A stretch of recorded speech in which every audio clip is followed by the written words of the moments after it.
Hey there, it's Andre, the Impulsive Thinker. Today I have the founder and CEO of O2E Brands, which is home of three exceptional home service brands, which you will be familiar with. It's 1-800-GOT-JUNK, Wow One Day Painting, and Shack Shine.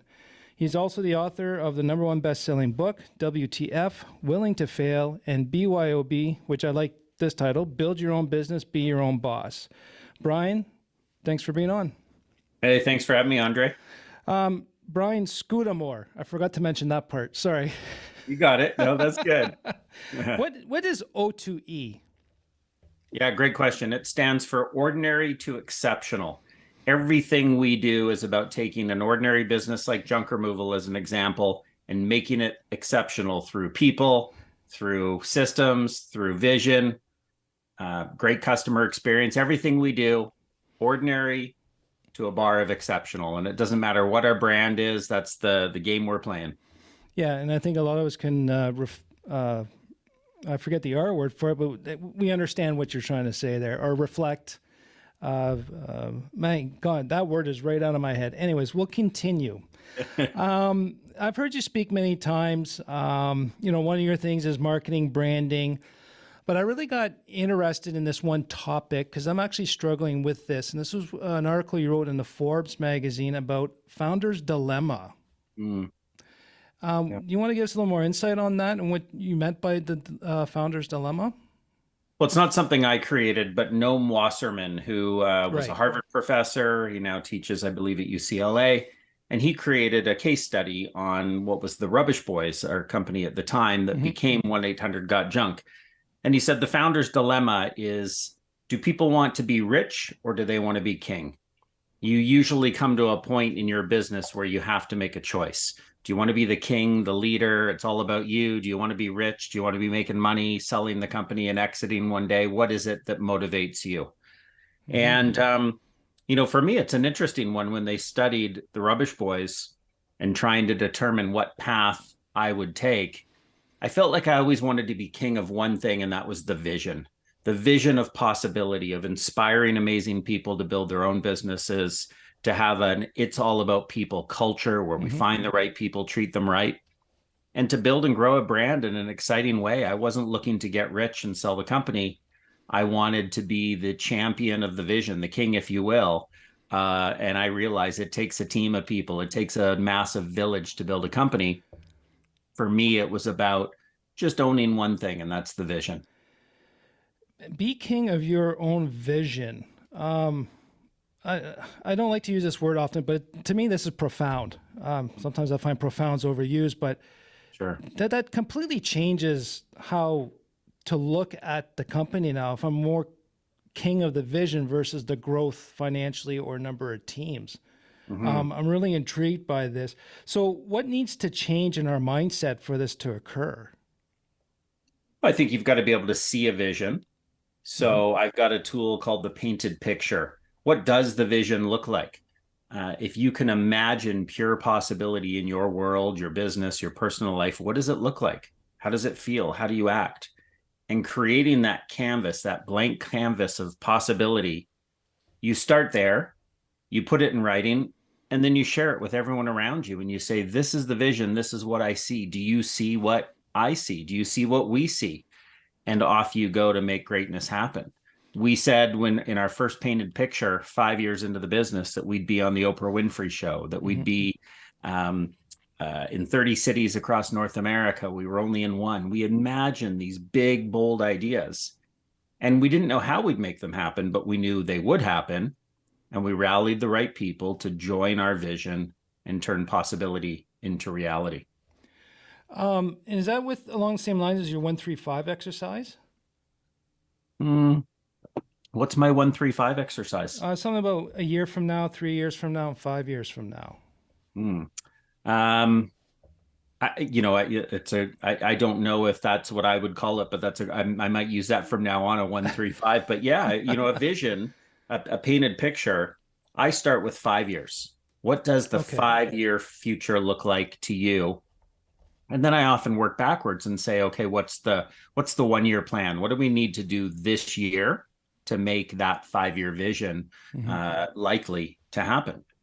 And so a 5-year chunk is long enough that you can imagine, it's still close enough that you can think through what does 5 years look like, but it's far enough that you give yourself some space to dream big possibilities and then figure out how to make them happen through the right people. And you're referring to picturing a vision that's not planned yet, not to put a plan in place for this vision, just create the vision. Yeah, you do the vision, then the plan. When Walt Disney said, and I've got a quote of his behind me, it's kind of fun to do the impossible. Yeah. He imagined this happiest place on earth. He had a vision in his mind before he set out to architect a plan, to create the, where is this going to be? Where in the world are we going to have this happiest place? What will it look like? What will be there? And I think that visionaries, entrepreneurs that think big, who start with a vision, they also need an executor, an implementer, someone who can add the plans and the process to what you're creating. Yeah. So just to go back to this founder's dilemma, we got a decision to make: go rich or be king, as you put it. What's the difference between the two? Well, I mean, people often think of riches just in money, but there's riches in freedom, lifestyle, choice, opportunity. I think it's up to an individual. But as Noam Wasserman describes it, typically it's, do you want to be king of the land? Do you want to be rich and retire and cash out? For me, again, it's being king. It's being someone in the community that's providing leadership. It's not my way or the highway. I don't mean that this is a dictatorship, but it's very much here's the one thing I see, what the brand looks like, feels like, the difference we're making in the world. I do very little doing in my business. I do a lot of cheerleading and rallying people to bring in the right people so that we can go make these big things happen. I understand my own limitations. Right. I understand there's so many things I'm not good at. How can I inspire through possibility the right people to bring into the team to go then make these things happen? So for you to stop doing, what mindset had to shift for you? Is this along the lines that you're saying, it's either you accept help or you stay in control? Yeah, I think that learning to accept help is not an entrepreneur's sort of first, it's not sort of the area that they are most comfortable with, if you will. Right. They think often, typically, and I was there, that my way is the best way. And no one understands this business like the owner. But if you realize, as I did, that you've got to let go of all the things you're not good at. They say if you're the smartest person in the room, you're in the wrong room. Right. How do you put yourself in the right room with people that are smarter, who can see your possibility, who can see your painted picture, and then can make great things happen? So my job is to inspire possibilities. The reason I do very little, so to speak, I mean, I work hard, but I'm not the one out there actioning the plans. I'm trying to make sure we've got the right people, the right culture, the right values in our organization to do these plans right. But I'm just giving frameworks of here's possibility. How could we make this happen together? And when you're referring to not doing lots in your company, you're actually meaning tactical, physical stuff that other people have abilities on. And that ties up your time to not do what you do best, is visioneering, coaching, or sorry, I put that word in your mouth, but you said cheerleading, inspiring, and finding the right people. Those are a lot of odd words for an entrepreneur that's still in the startup mode or is starting to ramp up and getting, now we got some good success. How did you come to terms to say, maybe I'm not the right person for this stuff? And like, to me, it seemed to be a guilt I got to get over that I'm no longer doing things. Yeah. Well, I read the E-Myth by Michael Gerber, classic entrepreneurial sort of handbook, if you will, on how to build systems and processes, and then how to step back and let go. So we all, when we start a business, wear many, many hats. We wear them all from day one. Yeah. But then how do you start taking off hats and going, I can't wear them all. I can't do everything to the level of where the business needs it. How can I bring someone in who can run finance, who can run HR, who can every single thing? I started to get off my plate.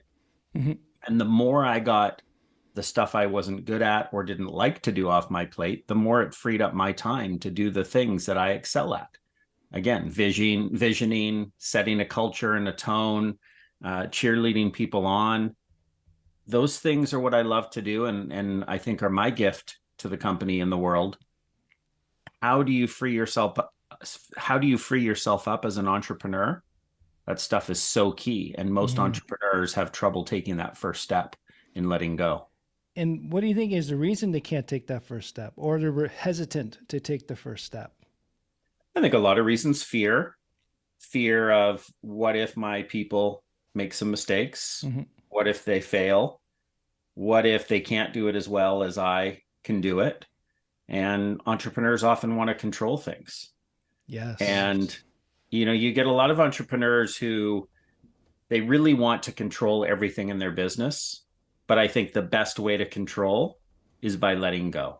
It's like being in a plane. Hey, if I'm flying from Vancouver to Toronto, there's nothing I can do in that plane to ensure the plane is safer and gets to its location on time. I just need to let go and enjoy the ride. Yeah. It's a little bit the same thing with an entrepreneur. When you've got the right people flying that plane, you then have to trust them. You have to trust that they can do their job, you can do your job, and you can communicate together. But once you try and control and check in on everything, you become a micromanager. You're a genius with 1,000 helpers, and you're just not scaling and growing a business. Now, some small businesses don't want to grow. That's fair. But I would argue that most people do want something bigger, something better. And the way to do it is to let go. And I think that's a valid point. It's more about letting go or release of control. And just based on my background, especially my undiagnosed ADHD days, it's almost as if because of our past, the ADHD brain needed control to protect us from something of our past, and we maintained that control, and it kind of became ingrained. And now that we're in a safe area, we have to we no longer need that control, and it's almost like an old habit we got to shed. I don't know if that's making any sense to me, but for me, I'm working hard to. It's these triggers in an instant reaction to maintain control, and it's a little bit more complicated. I think with ADHD brain, it just might be a little tougher for us, but for me, it was trusting the team. How do you trust people that you're bringing in, strangers, that they'll do it well, or that they have the abilities that they say they do?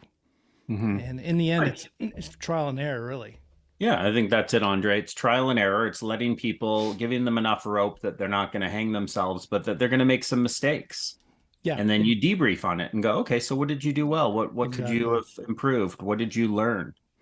I think all too often managers, and I don't love the term manager, I prefer leaders, but people manage. They let someone go do something, and then they actually end up mismanaging because they let the person fail without any tight check-ins to say, okay, it's okay you failed. It's okay you made a mistake here. Right. What are we going to do differently? And I think that's a bit of a key to leadership. I think that's another great point that you made. Leaderships, we got to check in regularly, because I've used this metaphor before. Like, I'm a private pilot. If I go off a degree on my track and I wait 4 hours, I'm 100 miles off. But if I can pick something up by continually checking in with my team, and I'm course correcting a few miles versus 100. And I think I just learned something myself, is continual check-ins with them. And hopefully we're not thinking that's micromanaging, but I think your team does appreciate you do check in to see what's going on. And if they got any quick questions, you're there to course correct. Yeah. And I think that in the earlier days with a new employee, you check in more. Yeah. Build the trust, mutual trust, and then be able to let go a little bit and say, okay, I don't need to check in because you and I are aligned. You get it. Now go make some mistakes and let's talk about it. So based on the quick summary here, what I'm hearing from this conversation is part of the founder's dilemma is we got two directions. Either we want to control it or we want to grow it, or control it or lead it. And if you want to lead a company to grow something bigger, it means you got to let go, like you said, by understanding your limitations, trusting and communicating together, or you can control everything and, like you said, be a genius with 1,000 helpers. And personally, I don't think which way you want to go. I think it really depends on the person and circumstances, but For I sure. think the kind of growth that I'm trying to promote to people here is getting, like, I think what you've done very well is you've gained a lot of freedom of time to work on freedom of purpose and build relationships to grow your companies by doing quote unquote less, which is a judgment of other people, really. Yeah. Yeah. I think you nailed it. It is, Andre. It's the what does that person want? You might get Yeah. someone that runs an ice cream business who loves scooping ice cream and loves connecting with customers and work in the front office. That's okay. If that provides happiness and joy to that person and that's what they want to do, awesome. Figure out, do you want to be hands-on? Do you want to be a little more hands-off and lead and let things Mm-hmm. grow and scale with less control? It's a personal preference. I mean, I couldn't imagine if my entire company was people that wanted to be a little less doing and more thinking and be strategic. Right. I mean, it would be a disaster. So it's how to bring these people together and all work well with a shared common vision. But choosing as the founder of the business, what do you want to do? What are you best at? What don't you like to do? And what do you need to get off your plate and find someone that's better at to cover that role for you? And did you ask anyone permission to do that? To give Yeah. things up? Oh yeah. So, one of the things I did about 12 years ago, Eric Church, who's Mm-hmm. our president in the business, he runs all three of our brands, 1-800 Got Junk, Wow and Day Painting, and Shack Shine. And when we were in the courtship period trying to find a match for both of us to build and grow a business together, I knew I needed someone in an area that of expertise where I was so weak, the leadership, the Right. scale, and so Mm-hmm. on. When he came on board, the first thing we did is we took a spreadsheet and we said, here's all the things I'm great at and love to do. On the other side of the things I'm bad at and don't like to do, I need someone that can do those things. And he said, and not just as simply as this, but the things on your don't like to do list that you're bad at, I love to do and I'm great at. But that's what we discovered very quickly in. Mm-hmm. And he was able to do those. So he knew that I wanted to let go of those things. He wanted to take control of those things because that's what he was good at and enjoyed.